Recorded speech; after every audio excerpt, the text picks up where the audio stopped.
The sky hung heavy with grey clouds, weeping softly over rows of silent gravestones.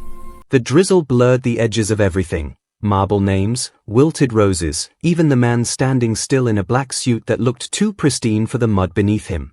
Michael Stone, a man once worshipped by the media as a symbol of power and perfection, now looked nothing like the billionaire the world knew. His hands trembled slightly as he placed a single white lily on the grave, his son's grave.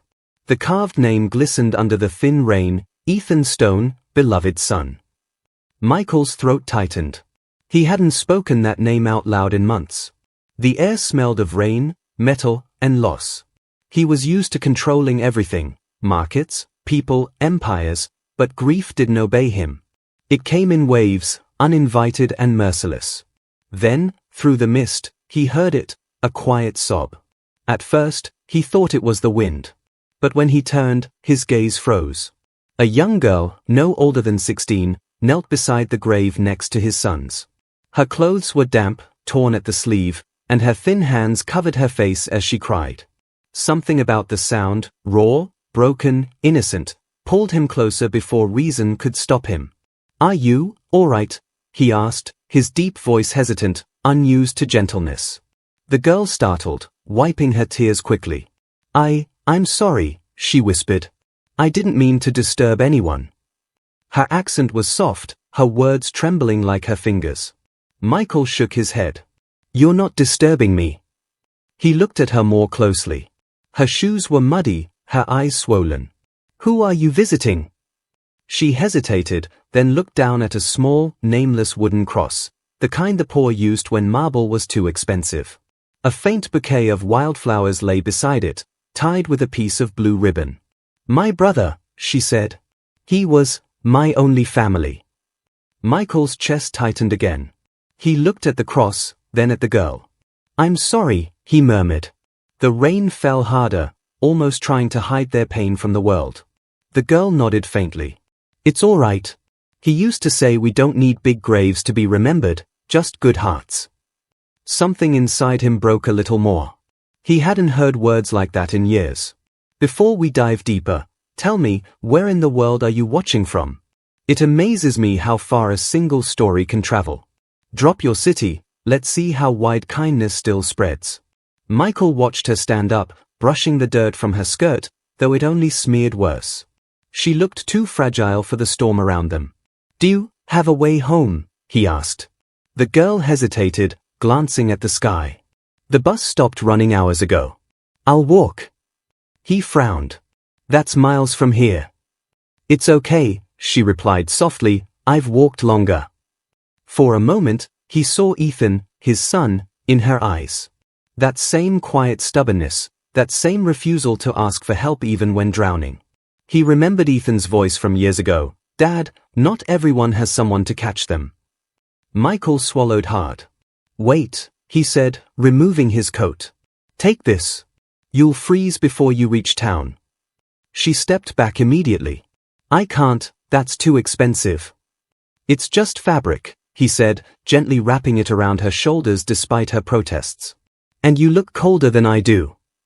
The girl's lips trembled, from cold or emotion, he couldn't tell. "Thank you," she whispered. He gave a faint nod. "What's your name?" "Lily," she said. "Lily Harper."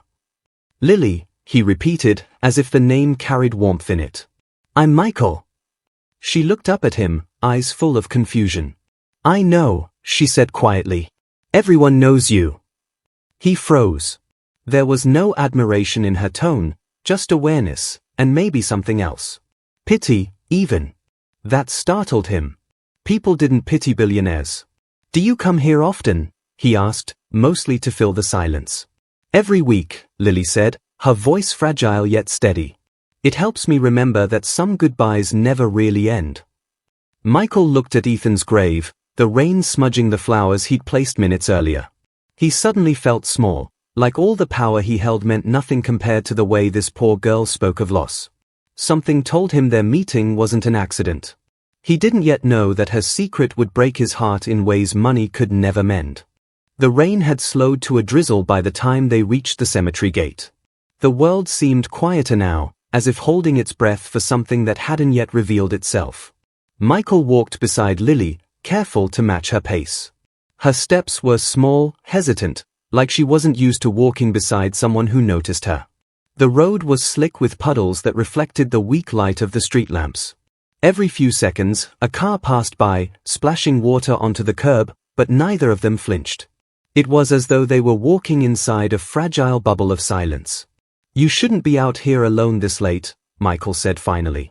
"I'm used to it," she murmured. "You stop being afraid when you don't have much to lose."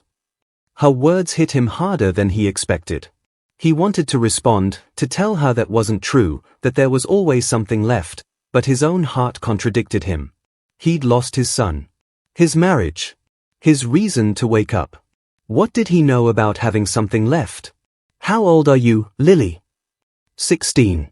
17 next month, maybe, she added, almost unsure. He frowned. "Maybe. I don't really keep track anymore," she said with a small shrug. Her honesty startled him. She spoke like someone who'd seen too much, and yet she didn't complain, not once. They passed a small cafe, its yellow light spilling out onto the wet pavement. Michael stopped. "Come on. Let's get you something warm."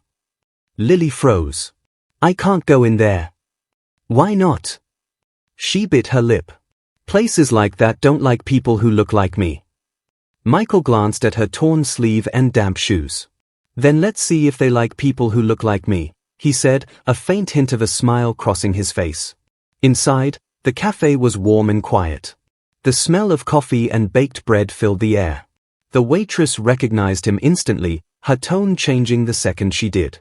"Mr. Stone. Right this way, sir." Lily hesitated by the door. "It's all right," he said softly. "You're with me." They sat by the window, and for a long time, neither spoke. Michael watched her trace circles on the table with her fingertip, as if she were trying to disappear into the moment. When the waitress returned, he ordered 2 hot chocolates and a slice of pie. "You didn't have to," Lily said quietly. "I wanted to," he replied. The drinks arrived, steam rising like ghosts from the cups. Lily's hands wrapped around hers immediately, desperate for warmth. "It's been a while since I had something hot," she whispered, her eyes glistening. Michael didn't ask why. He already knew the answer. "Where do you live?" She hesitated. "I stay at the old shelter near River Street. Sometimes they have room. Sometimes they don't." He nodded slowly, his chest tightening again. How had he, with all his wealth, his houses, his cars, never noticed how close people like her lived to the edge? When she finally looked up at him, her eyes were curious. "Why were you at the grave this late?" He hesitated, his gaze falling to his hands. "It's my son's birthday tomorrow," he said. "He would have been 23. "I'm sorry," she whispered. "So am I," he said quietly. For a moment, the silence between them became something sacred. 2 strangers, bound by grief neither could measure. Lily looked at him again, her voice trembling. "You know, your son once helped me." Michael blinked. "My son?" "Yes. Ethan." The sound of his name from her lips made him still. "How do you know Ethan?" Lily smiled faintly, though it carried more sadness than joy. "He used to come to the shelter every Saturday. Not in fancy clothes, just jeans and that old hoodie with paint on it. He'd bring food, sometimes books. He said stories made the world less lonely." Michael's eyes widened slightly. He'd never known. Ethan had always been private, but this? "He didn't tell me," Michael said softly. "He never mentioned any of this." She nodded. "He didn't want anyone to know. Said people listen differently when you're rich." Michael felt a lump rise in his throat. His son, the boy he'd thought was drifting away from him, had been out there helping people like her, quietly, humbly. She continued, her voice breaking. "He helped my brother too, when he was sick. Paid for his medicine when the hospital turned us away. I never forgot that." Michael's breath caught. "You mean, your brother?" She nodded. "He's the one buried beside your son." For the first time in years, Michael's hands shook openly. He stared at her, words lost somewhere between disbelief and guilt. The girl who'd been crying beside Ethan's grave had been mourning someone Ethan once saved. If you were there in that moment, what would you have done?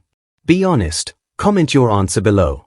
And if words fail you, just hit like to prove that compassion still matters. Michael leaned back in his chair, his voice trembling. I didn't know. I didn't know he did all that. Lily smiled faintly through tears. He never wanted credit. He said kindness isn't real if you expect applause. Outside, the rain had stopped completely. The street glistened under the cafe light, quiet and still. Michael watched her sip the last of her cocoa, and something inside him shifted, a small, painful realization that maybe, in losing Ethan, he'd been blind to who his son truly was. He wasn't ready to hear the secret she still carried, the one that would break him completely. But fate was patient. It always waited for the moment when hearts were fragile enough to listen. Michael's hand tightened around his cup until the porcelain trembled. The cafe, once warm and safe, suddenly felt too small to hold the weight of the truth hanging between them. Ethan, his son, had known this girl. He had helped her. And he had never said a word. Lily looked down, as if she'd said too much. I didn't mean to upset you. I just thought, you should know he was a good person. He made hard days feel a little softer. Michael swallowed, his throat dry. You didn't upset me, he said, his voice quieter than before. You reminded me who he really was. For the first time in years, Michael felt something pierce through the fog of guilt that had followed him since Ethan's accident, pride. And with it came shame, sharp and bitter. How many times had Ethan tried to tell him something deeper? How many times had he been too busy signing contracts to listen? Did he ever mention me? Michael asked. Lily hesitated. Sometimes, she said finally. He said his dad worked too much but had a good heart, just buried under too much noise. Michael looked away, blinking hard. Buried under too much noise. The phrase echoed in his mind like a confession. The waitress returned with the bill, but Michael waved her off. He wasn't ready to end this conversation. Lily, he said, would you let me drive you home? The shelter's too far to walk. She opened her mouth to refuse, but the look in his eyes, gentle, firm, almost fatherly, stopped her. Okay, she whispered. Outside, the air smelled of wet asphalt and hope trying to rise again. They walked to the sleek black car parked by the curb. Lily's eyes widened, she hesitated before climbing in. I've never been in one of these, she murmured, her fingers tracing the leather seat. Michael smiled faintly. It's just a car. She shook her head. To you, maybe. To me, it's like another world. The drive was quiet. The city lights painted streaks of gold and silver across the windshield. As they passed the riverside, Michael noticed her staring out at the reflection of the bridge lights. You really loved your brother, didn't you? He asked softly. She nodded, eyes glistening. He raised me. After Mom died, he worked every job he could. Even when he was sick, he'd smile and say, we'll be okay, Lily. The world still got good people in it. Her voice broke at the end, and Michael felt something twist inside his chest. Ethan would have said the same thing. Have you ever had someone help you when no one else would? Lily asked suddenly, glancing at him. He blinked. Help me. Yes. When you needed it most. He thought for a long moment before answering. No, he said quietly. I think I pushed everyone away before they could try. Lily nodded slowly, almost sadly. Then maybe, that's why you met me tonight. Her words lingered in the air like a whisper from fate itself. Have you ever had someone help you when no one else would? Write yes and tell me their name. Maybe gratitude can travel further than we think. They arrived at the shelter, a dim, peeling building tucked behind an abandoned factory. Michael parked and turned to her. You shouldn't have to live like this, he said. She smiled faintly. It's not so bad. The people here share what little they have. That's something your world forgets. He looked at her, truly looked at her. Despite the worn clothes, the exhaustion, the loss, she carried light. The kind his son once had. The kind he'd forgotten how to see. Lily, he said quietly, if you ever need anything, food, money, a place to stay, you can come to me. She shook her head. I don't want money. He frowned. Then what do you want? Her voice trembled as she answered. Just, don't forget him. People forget too easily. Michael's throat closed again. I could never forget him. Lily smiled, tears in her eyes. Good. Then he's still here. She stepped out into the misty night, clutching his coat around her small frame. He watched her walk toward the building, her figure slowly swallowed by the fog. For the first time in months, he didn't feel completely alone. Michael drove home in silence, Ethan's name still burning in his chest. He parked outside his mansion, but the house, cold, vast, and silent, no longer felt like home. In the hallway hung photos of Ethan, graduation, birthdays, the smile that used to light up rooms.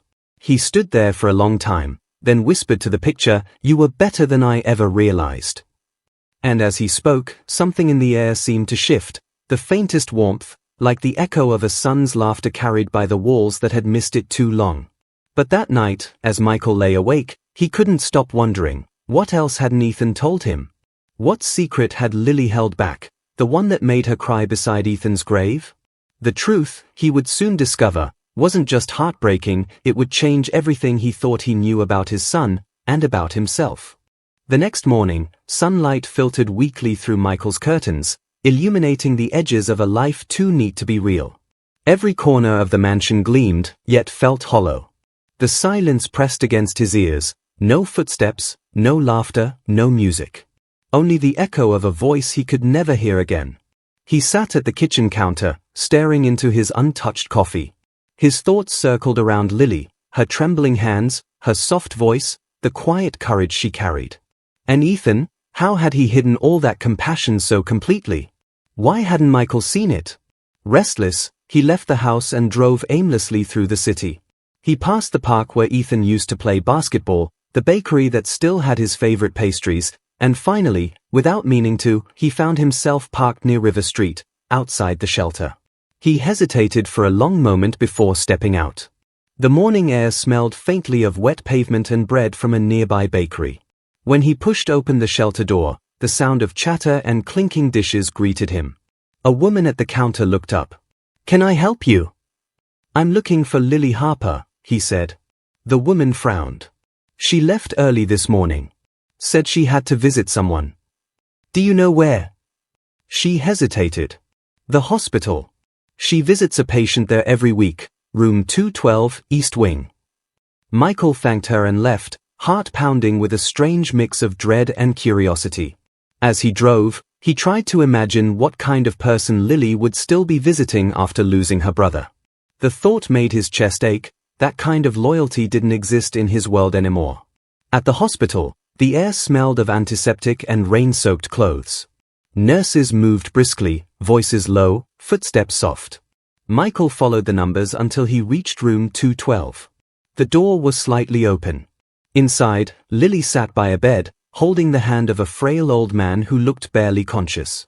Her hair was tied back messily, her eyes tired but kind. She was reading aloud from a small book, her voice steady and soothing. Michael didn't move. He just watched her for a moment, struck by how much light she carried even in the darkest places. When she finally noticed him, she blinked in surprise. "Mr. Stone?" "I'm sorry," he said, stepping in. "I didn't mean to interrupt." The old man stirred slightly. "Lily, who's this?" She smiled softly. "A friend." Michael's chest tightened at the word friend. It had been years since anyone had called him that. Lily stood, motioning for him to step outside. "He's not well," she whispered once they were in the hallway. "But he's kind. He lets me read to him." Michael nodded, unsure what to say. "You're here every week?" "Whenever they let me in," she said. "He reminds me of my brother, gentle, even when the world wasn't." He studied her face for a moment, so young, yet so old in her eyes. "You're remarkable, you know that." She laughed softly. "No. Just trying to be like Ethan." Her words hit him again. "You really cared for him, didn't you?"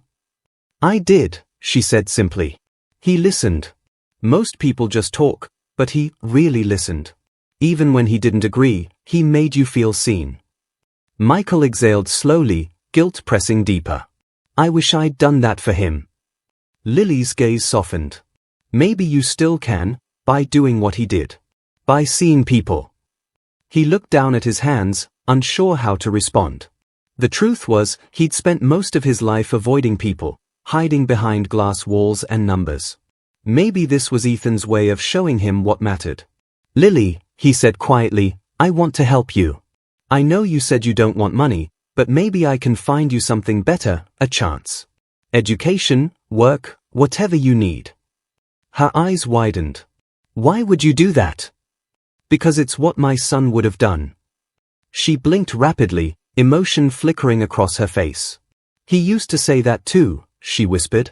That helping one person might not change the world, but it could change theirs. Michael smiled faintly. Sounds like something he'd believe. She nodded, tears glistening. He believed in everyone, even me. For a moment, neither spoke. The sound of a heart monitor beeped faintly from inside the room.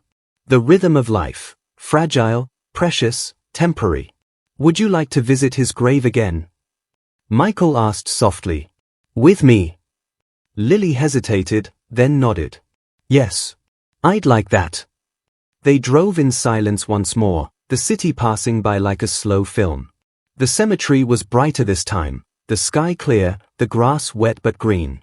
As they stood by Ethan's grave, Lily placed a single wildflower beside the lily Michael had left the night before. He liked these, she said softly. Said they grow anywhere, even through concrete. Michael's voice broke. He always was stubborn like that. She smiled faintly. He said you were too. He laughed under his breath, the sound half-broken. He wasn't wrong. Then she turned to him, her face pale but determined. Mr. Stone, she said slowly, there's something I've been meaning to tell you, something Ethan told me to keep secret. His heart froze. What do you mean? She took a trembling breath. It's about the night he died. Now it's your turn. Share one small good thing you did recently. Write it below so others remember that humanity still lives. Your story might light someone's path tonight. Michael's breath caught as he looked at her. The world seemed to go quiet again. No wind, no birds, no sound but his own pulse echoing in his ears. What about that night, Lily? He whispered. She looked at the grave, then back at him, tears threatening to fall. He wasn't supposed to be in that car alone. He was helping someone, helping me. Michael felt his knees weaken. The ground beneath him seemed to tilt. Helping you? He repeated, his voice breaking. Lily nodded, her lips trembling. He came to the shelter that night. My brother was getting worse. Ethan said he'd drive to pick up medicine himself, because the pharmacy wouldn't release it to me. He never made it back. Michael staggered back, his mind reeling. The accident, the storm, the crash that took his only son. His son hadn't been reckless. He hadn't been out partying, as the newspapers said. He had died saving someone.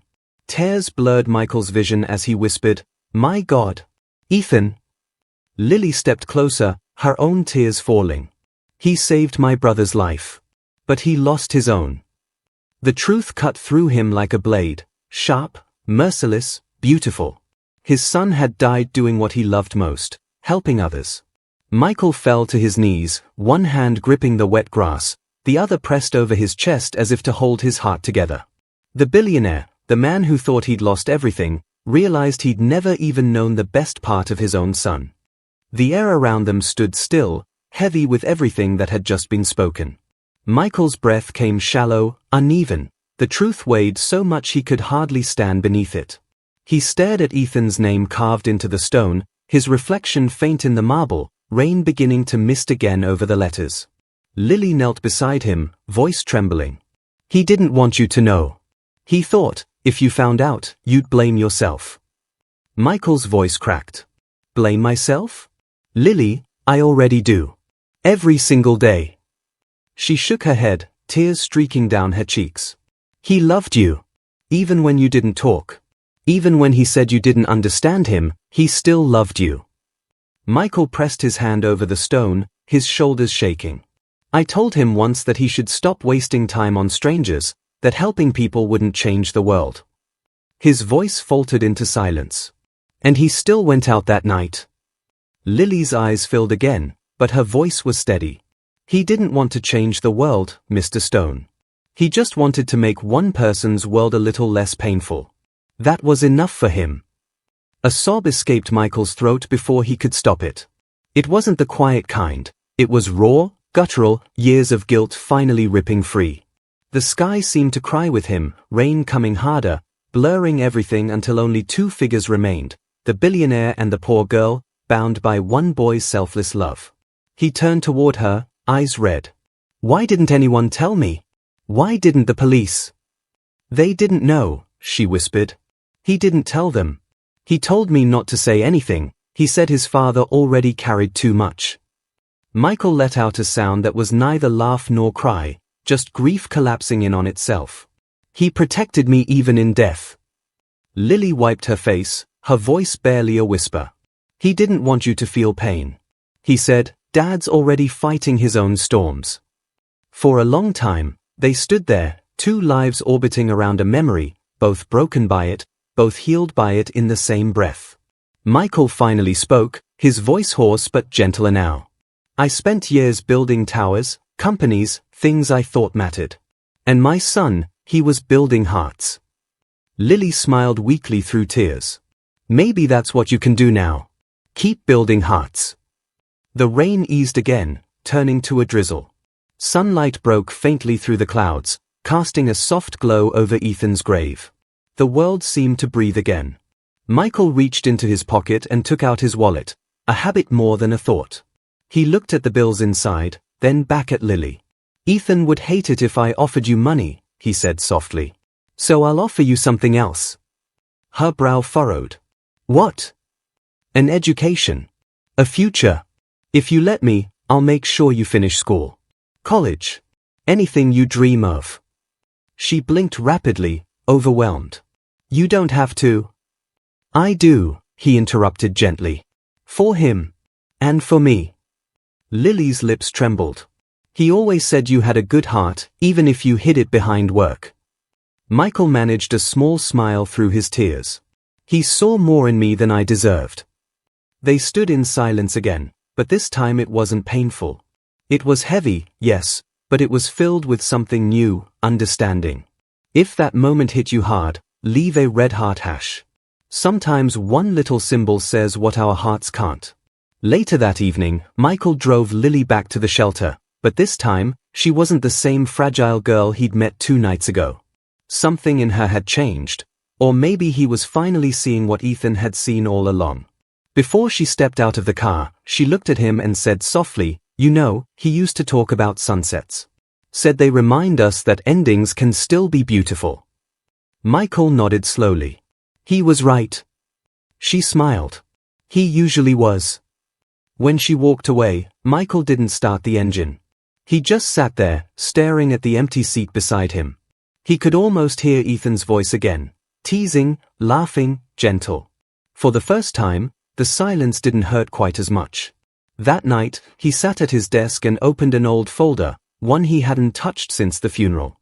Inside were Ethan's drawings, essays, and a letter he had written years ago but never sent. The handwriting was messy, full of youth and hope.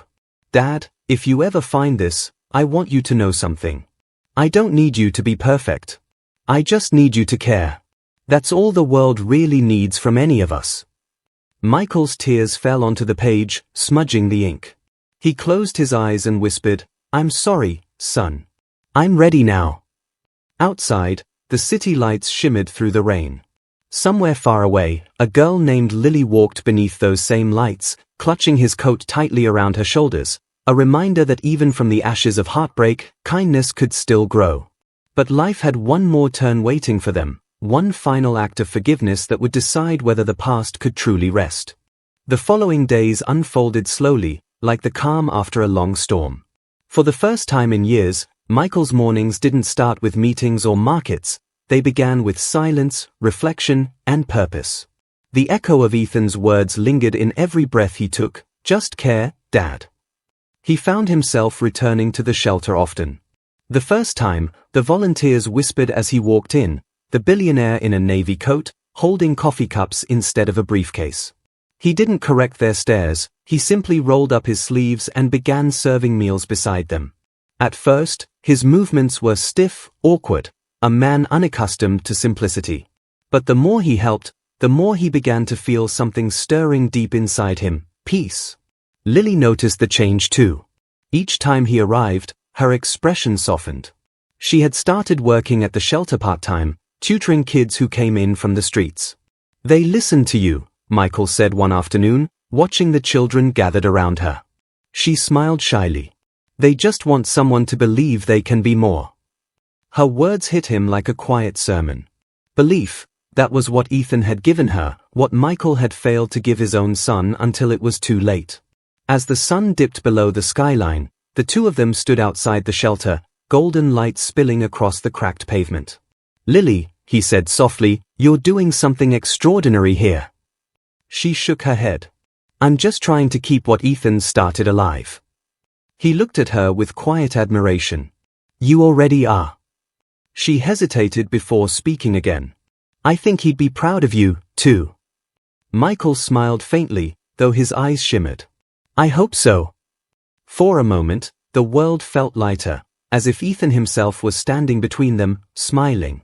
"Be honest, could you forgive after what they did? Type forgive if you could, or never, if it would break you too deeply." That night, Michael sat by the fireplace in his quiet mansion.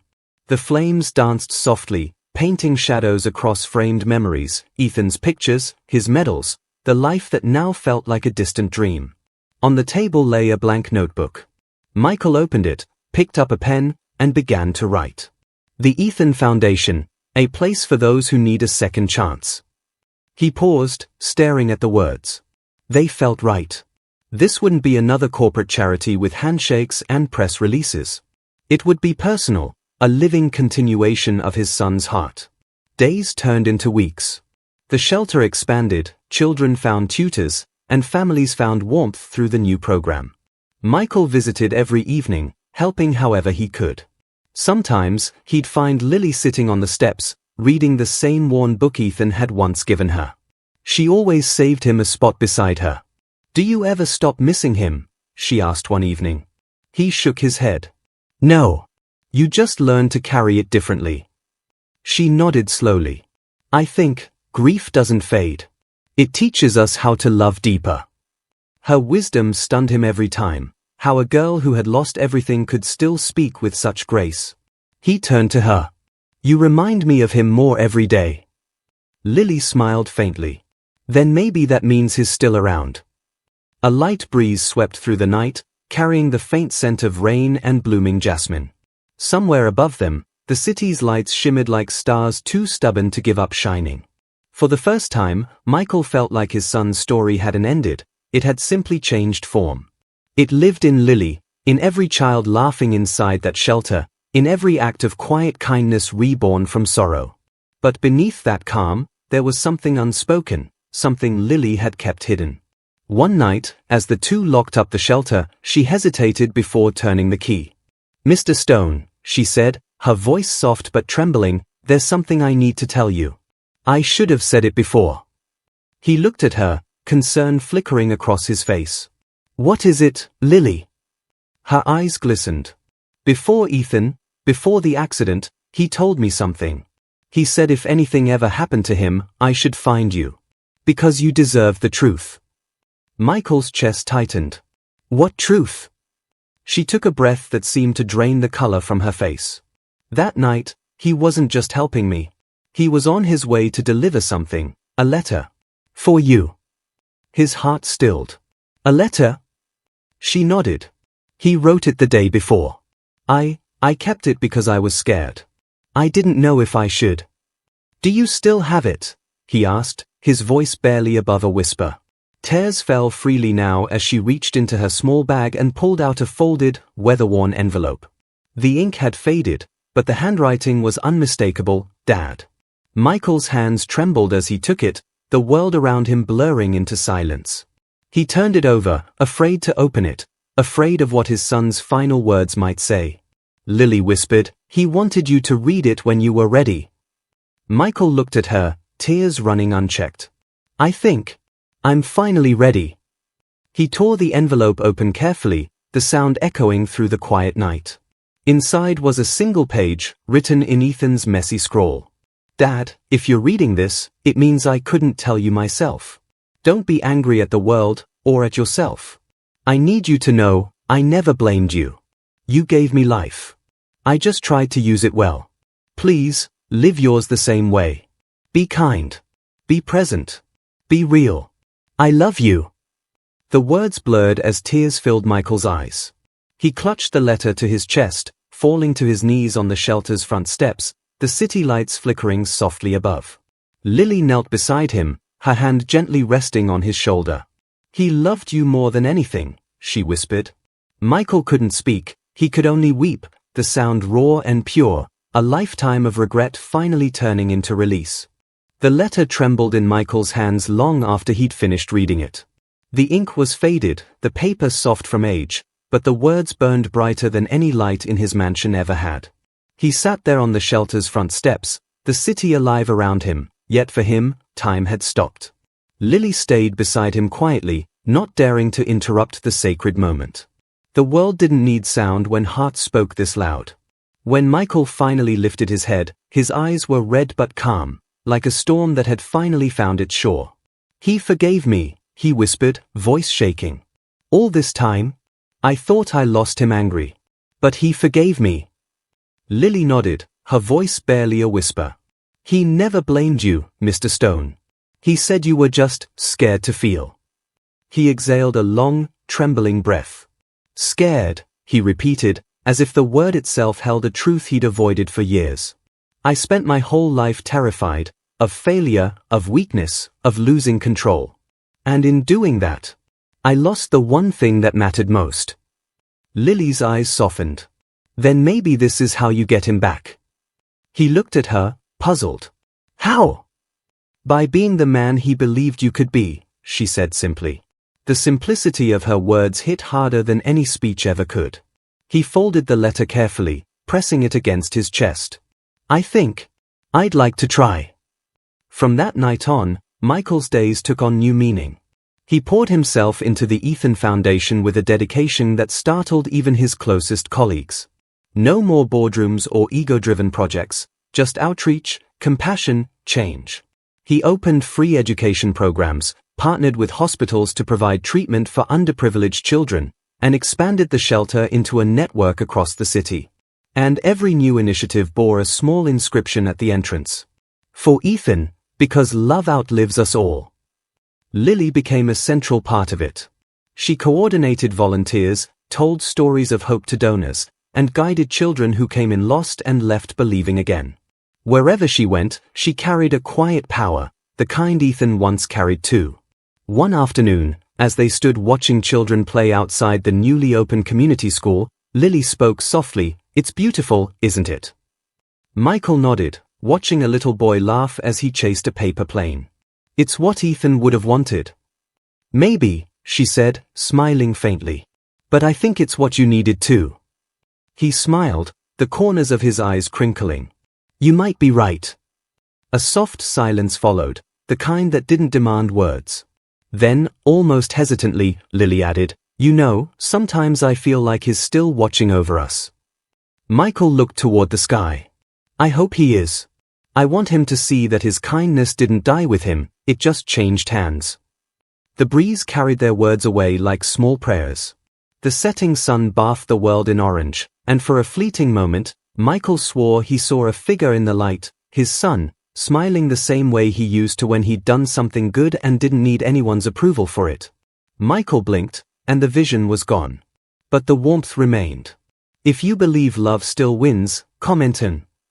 Let's fill this section with hope, maybe someone scrolling right now needs to see it. As weeks passed, stories of the foundation spread beyond the city, news outlets calling it the Billionaire's Redemption, though Michael hated that title. Redemption wasn't about headlines, it was about the quiet moments, a child fed, a mother comforted, a stranger helped. And through it all, Lily remained his anchor, the reminder that Ethan's legacy wasn't built on wealth, but on connection. One evening, after a long day of work, Michael found her sitting alone in the garden behind the shelter. Fireflies flickered around her like tiny embers. "You look thoughtful," he said gently. She smiled. "Just thinking how far we've come." "You, me, him." Michael nodded, sitting beside her. "You made that possible." Lily shook her head. "No, Mr. Stone. You did. You finally let yourself feel." Her words lingered in the air. For the first time, Michael didn't feel the need to argue or deny it. He simply smiled. "Thank you, Lily," he said softly, "for being his last gift to me." Her eyes welled up, and she whispered, "Maybe we were both his gifts to each other." The two of them sat in silence, surrounded by the hum of night and the faint laughter of children echoing in the distance. It wasn't perfect, but it was peace, the kind that only comes after breaking, after forgiving, after choosing to heal. And as the stars blinked awake above them, Michael realized something profound. Sometimes, life doesn't give us second chances, it gives us people who are second chances. A full year passed.